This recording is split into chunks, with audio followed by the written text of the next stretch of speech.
Chapter 20. Mattia. The world was before me, I could go where I liked, north, south, east or west. I was my own master. How many children there are who say to themselves, if I could only do as I liked, if I were my own master. And how impatiently they look forward to this day when they can do the things they have longed to do, often very foolish things. Between these children and myself there was a vast difference. When they do anything foolish there is a hand stretched out, and they are picked up if they fall. If I fell I should go down, down, down, and I might not be able to pick myself up again. I was afraid. I knew the dangers that beset me. Before beginning my wanderings I wanted to see the man who had been so good to me. And Catherine had not wished to take me with them when they had gone to say goodbye, but I felt that, at least, I could go and see him now that I was alone. I did not dare walk across Paris with Capi running at my heels. I was afraid that a policeman would stop and question me. My greatest fear was the police. I tied a string to Capi's collar. I was loath to do this, for I knew that it hurt his self-respect, but it had to be, and in this humiliating manner I dragged him along to the Clichy prison, where McQuinn was serving his sentence. For some moments I looked in a sort of fear at the great prison doors, thinking that perhaps once they had closed on me I might not be able to get out again. I found it more difficult than I had thought to get into a prison, but I would not be discouraged. After much waiting and questioning, I was finally permitted to see McQuinn. "Ah, Remi, boy, I was expecting you," he said, as I entered the room where visitors were allowed to see the prisoners. "I scolded Aunt Catherine for not bringing you with the others." I brightened up at these words. "The children tell me that you are going on your wanderings again. Have you forgotten that you almost died of cold and hunger, my boy?" "No, I've not forgotten that." "You were not alone then, you had someone to look after you. At your age I don't think it is right to go tramping across the country alone." "You don't want me to bring you news of your children, then?" I asked. "They told me that you were going to see them all, one after the other," he replied, "but I am not thinking of us when I ask you to give up this wandering life. And if I do what you ask I should be thinking of myself and not of you, of Lisa." This time he looked at me for several seconds, then he suddenly took both my hands. "You have a heart, and I will not say another word, my boy. God will take care of you." I threw my arms round his neck. The time had come for me to say goodbye. For some moments he held me in silence, then suddenly he felt in his vest pocket and pulled out a large silver watch. "Here, boy, take this," he said. "I want you to have it as a keepsake. It isn't of much value, if it had been I'd have sold it. It doesn't keep good time, either. When anything is wrong with it, just give it a thump. It is all I have." I wanted to refuse such a beautiful present, but he forced it into my closed hands. "Oh, I don't need to know the time," he said sadly, "the hours pass slowly enough. I should die counting them. Goodbye, little Remi, always remember to be a good boy." I was very unhappy. How good he had been to me. I lingered round the prison doors for a long time after I had left him. I might have stayed there perhaps until night if I had not suddenly touched a hard round object in my pocket. My watch. All my grief was forgotten for the moment. My watch.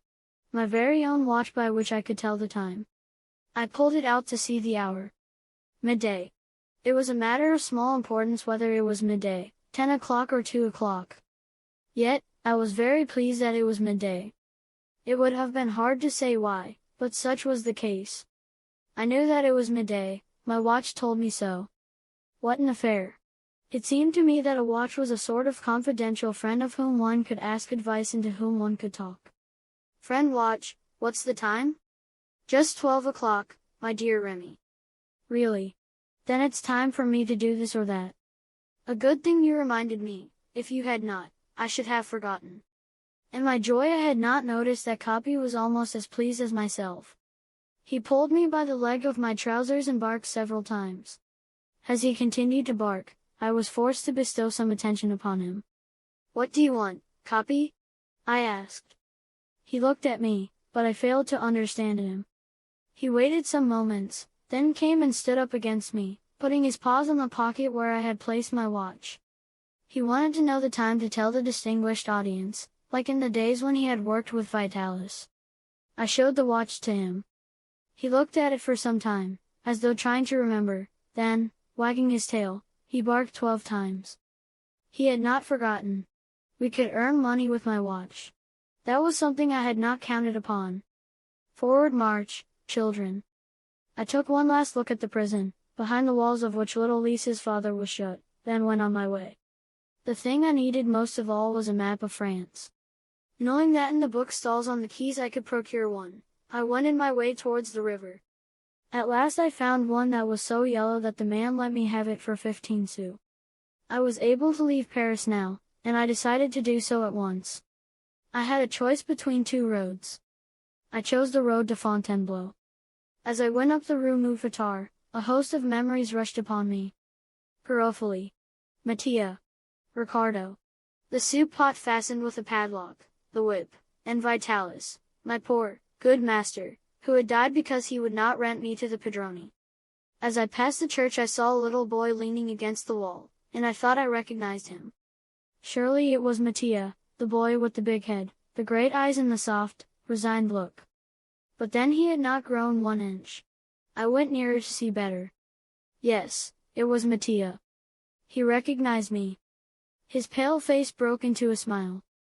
"Ah, it's you," he said. "You came to Garofoli's a long time ago with an old man with a white beard, just before I went to the hospital. Ah! How I used to suffer with my head then. Is Garofoli still your master?" He glanced round before replying, then lowering his voice he said, "Garofoli is in prison. They took him because he beat Orlando to death." I was shocked at this. I was pleased to hear that they had put Garofoli in prison, and for the first time I thought the prisons, which inspired me with so much horror, had their use. "And the other boys?" I asked. "Oh, I don't know. I was not there when Garofoli was arrested. When I came out of the hospital, Garofoli, seeing that it was no good to beat me because I got ill, wanted to get rid of me, so he sold me for 2 years to the Gasso Circus. They paid him in advance. Do you know the Gasso Circus? No? Well, it's not much of a circus, but it's a circus all the same. They wanted a child for dislocation, and Garofoli sold me to Mr. Gasso. I stayed with him until last Monday, when he sent me off because my head was too big to go into the box. After leaving the circus I went back to find Garofoli, but the place was all shut up, and a neighbor told me what had happened. Now that Garofoli's in prison I don't know where to go. And I haven't any money," he added, "and I haven't had a bite to eat since yesterday. I was not rich, but I had enough to give something to poor Mattia. How I would have blessed one who would have given me a crust of bread when I was wandering round Toulouse, famished like Mattia now." "Stay here until I come back," I said. I ran to a bakery at the corner of the street and soon returned with a roll, which I offered him. He devoured it in a moment. "Now," I said, "what do you want to do?" "I don't know. I was trying to sell my violin when you spoke to me, and I would have sold it before, if I hadn't hated to part with it. My violin is all I have, and when I'm sad, I find a spot where I can be alone and play to myself. Then I see all sorts of beautiful things in the sky, more beautiful than in a dream." "Why didn't you play your violin in the streets?" "I did, but I didn't get anything. How well I knew what it was to play and not get a coin." "What are you doing?" he asked.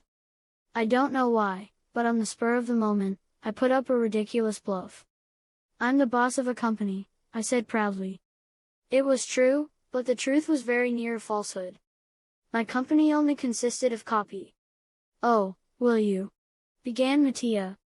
"What? Take me in your company?" Not wishing to deceive him, I smiled and pointed to Capi. "But that is all the company I have," I said. "Well, what does that matter? I'll be another." "Oh, please don't leave me, I shall die of hunger." Die of hunger. His words seemed to strike my very heart. I knew what it would be to die of hunger. "I can play the violin, and I can dislocate," said Mattia breathlessly. "I can dance on the tightrope, I can sing, I'll do anything you like. I'll be your servant, I'll obey you. I don't ask for money, food only. And if I do badly, you can beat me, that is understood. All that I ask is, that you won't strike me on the head, that also must be understood, because my head is very sore since Garofoli beat me so much on it. I felt like crying, to hear poor little Mattia speak so. How could I refuse to take him with me? Die of hunger. But with me there was also a chance that he might die of hunger. I told him so, but he would not listen to me. No, no, he said, when there are two, one doesn't starve, because one helps the other. The one who has it gives to the one who hasn't. I hesitated no longer. As I had some I must help him. Well, then, it's understood, I said. Instantly he took my hand and actually kissed it in gratitude. Come with me, I said, not as a servant, Mattia, but as my chum. Shouldering my harp, I gave the signal. Forward, march. At the end of a quarter of an hour, we had left Paris behind. I left Paris by this route because I wanted to see Mother Barberin. How many times I had wanted to write to her and tell her that I thought of her, and that I loved her with all my heart, but the horrible fear of Barberin restrained me. If Barberin found me by means of my letter, he might take me and sell me to another man. He probably had the right to do so. I preferred that Mother Barberin should think that I was an ungrateful boy rather than run the risk of falling into Barberin's power. But though I dared not write, now that I was free, I could go and see her. Since I had taken Mattia into my company I had made up my mind to do so, for it seemed to me that it could easily be arranged. I would send him ahead and he could find out if she were alone, and then tell her that I was not far off, and was only waiting to know if it were safe for me to come and see her. Then, if Barberin were in the village, Mattia could ask her to come to some safe spot where I could meet her. I tramped along in silence, working out this plan.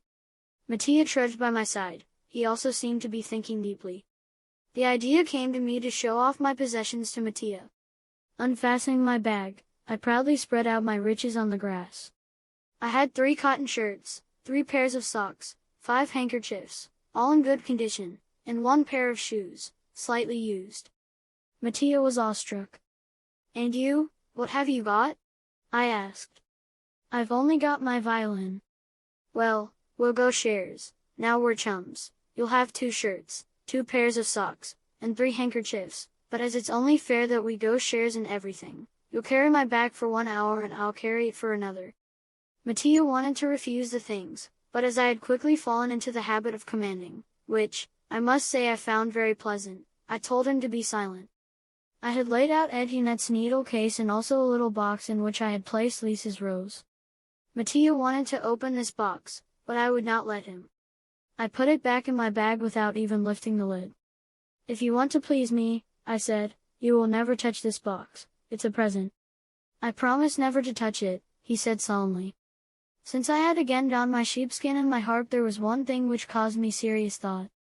That was my trousers. It seemed to me that an artist ought not to wear long trousers. To appear in public an artist should have short trousers with stockings coming over them, laced over and over with colored ribbons. Trousers were all right for a gardener, but now, I was an artist. Yes, I must wear knickers. I quickly took the scissors from Etienne's work case. While I arranged my trousers, I said to Mattia, you ought to show me how you play the violin. Oh, I'd like to. He began to play, while I boldly stuck the points of my scissors into my trousers a little above the knee. I commenced to cut the cloth. Yet, however, they were a beautiful pair of gray cloth trousers, with vest and coat to match, and I had been so proud of them when Emma Quen had given them to me, but I did not consider that I was spoiling them by shortening them, quite the contrary. At first I scarcely listened to Mattia, I was too busy cutting my trousers, but soon I stopped manipulating the scissors and became all ears. Mattia played almost as well as Vitalis. Who taught you the violin? I asked, clapping my hands. No one, I studied alone. Hasn't anyone explained to you anything about music? No, I play just what I hear. I'll teach you, I will. You know everything, then? Well, so I ought to, if I'm the director. I wanted to show Mattia that I also was a musician. I took my harp and, wishing to impress him, I sang the famous canzonetta. Then, as it should be between artists, he complimented me. He had great talent. We were worthy of each other. I buckled my knapsack and Mattia, in turn, hoisted it on his shoulders. We had to stop at the first village to give a performance. It was to be the first appearance of Remi's company. Teach me your song, said Mattia, we'll sing it together, and I'll soon be able to accompany you on the violin. That'll be pretty. Certainly, that would be pretty, and the distinguished audience would have a heart of stone if they were not generous in their offerings.